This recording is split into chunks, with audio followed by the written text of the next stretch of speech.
ಹಂಗಾಗಿ ಇವತ್ತು ಪಾರ್ಟಿ ಅಂತ ಮೇಲೆ ಅನೇಕ ಮಂದಿ ಇರ್ತೀವಿ, ಅನೇಕ ಜಾತಿಯ ಅನೇಕ ವರ್ಗೀಯ ಜನರು ನಾವೆಲ್ಲರೂ ಕೂಡ ಹಿಂದುಳಿದಂಥವ್ರು ಮುಂದುಳಿದಂಥವ್ರು ಎಲ್ಲರೂ ಕೂಡ ಕಾಂಪಿಟೇಷನ್ ಅಂತೂ ಇದ್ದೇ ಇರ್ತಾವ. ನಾನು ನೋಡ್ತಾ ಇದ್ದೆ, ನಿನ್ನೆ ಬಸವರಾಜ ಪಾಟೀಲ್ ಯತ್ನಾಳ್ ಸಾಹೇಬರು ಒಂದು ಹೇಳಿಕೆಯನ್ನು ಕೊಟ್ಟರು. ಅವ್ರು ಹೇಳ್ತಾ ಇದ್ರು, ಒಬ್ಬೊಬ್ಬ ಜಾತಿಯಲ್ಲಿ ಒಬ್ಬೊಬ್ಬರು ನಾಯಕರು ಯಾವಾಗ ಅವಕಾಶ ಸಿಕ್ಕಿದ್ರೆ ನಾವು ಕೂಡ ರಾಜ್ಯಾಧ್ಯಕ್ಷರಾಗಬೇಕು ಅನ್ನೋಂಥ ಹೇಳಿಕೆಯನ್ನು ಕೊಟ್ಟಂತ ಟೈಮಲ್ಲಿ ನನ್ನ ಹೆಸರನ್ನು ಕೂಡ ಅವರು ಪ್ರಸ್ತಾಪನೆ ಮಾಡಿದರು. ನನ್ನ ಹೆಸರು ಪ್ರಸ್ತಾಪನೆ ಮಾಡಿದಂಥ ಟೈಮಲ್ಲಿ ನನಗೆ ಎಲ್ಲೋ ಒಂದು ಕಡೆ ಮುಂಚೆಯಿಂದ ಕೂಡ ಪಾರ್ಟಿ ವಿಚಾರದಲ್ಲಿ ಬಂದಂಥ ಟೈಮಲ್ಲಿ 224 ಕ್ಷೇತ್ರದಲ್ಲಿ ಕೆಲಸ ಮಾಡಿದ್ದೀನಿ. ಎಲ್ಲಿ ಕೂಡ ಪಾರ್ಟಿ ಅಂದ ತಕ್ಷಣನೇ ರಾತ್ರಿಯಾಗಲೂ ಕಷ್ಟಪಟ್ಟಿದ್ದೀನಿ, ಶ್ರಮ ಪಟ್ಟಿದ್ದೀನಿ. ಪಾರ್ಟಿ ಕೆಲವೊಂದು ಸಾರಿ ಅಧಿಕಾರಕ್ಕೆ ಬರಲೋ ಸಲುವಾಗಿ ಎಲ್ಲ ಕಾರ್ಯಕರ್ತರ ಜೊತೆ ಒಬ್ಬ ಕಾರ್ಯಕರ್ತನಾಗಿ ನಾನು ದುಡಿದಿದ್ದೀನಿ.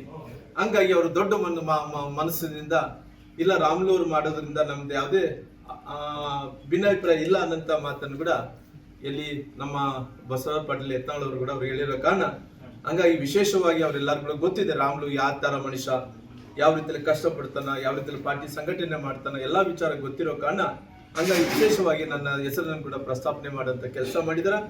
ನಾನು ಇವತ್ತಿನ ಸಂದರ್ಭದಲ್ಲಿ ಸಾಮಾನ್ಯ ಈ ರಾಜ್ಯದ ನಮ್ಮ ದಕ್ಷಿಣ ಭಾರತದ ಭೀಷ್ಮ ಅಂದ್ಕೊಂಡಿರುವಂತ ಸನ್ಮಾನ್ಯ ಯಡಿಯೂರಪ್ಪ ಅವ್ರನ್ನ ಕೇಳ್ಕೊಳ್ಳೋದಿಷ್ಟೇ. ಯಾಕಂದ್ರೆ ಇವತ್ತು ಅವರು ವಿಜೇಂದ್ರ ಅವ್ರನ್ನ ಅಧ್ಯಕ್ಷರಾಗಿ ಮಾಡಿದ್ದಾರೆ. ಇವತ್ತು ನಮ್ಮೆಲ್ಲರಿಗೂ ಕೂಡ ಒಬ್ಬ ತಂದೆ ಸಮಾನರವರು. ಇವತ್ತು ನಮ್ಮ ರಾಜಕಾರಣ ಜೀವನದಲ್ಲಿ ಎಲ್ಲೋ ಒಂದು ಕಡೆ ನಾವು ಇಷ್ಟು ಮಟ್ಟಕ್ಕೆ ಬೆಳೆದೀವಿ ಅಂದ್ರಿಗಿನ ಕಾರಣ ಪಾರ್ಟಿ ಜೊತೆಲಿ ಸನ್ಮಾನ್ಯ ಯಡಿಯೂರಪ್ಪರು ಕೂಡ ಆಶೀರ್ವಾದ ಇದೆ ಇರೋಕ್ಕೋಸ್ಕರವಾಗಿ ಇಲ್ಲಿ ತನಕ ಕೂಡ ಬೆಳೆದಿದ್ವಿ.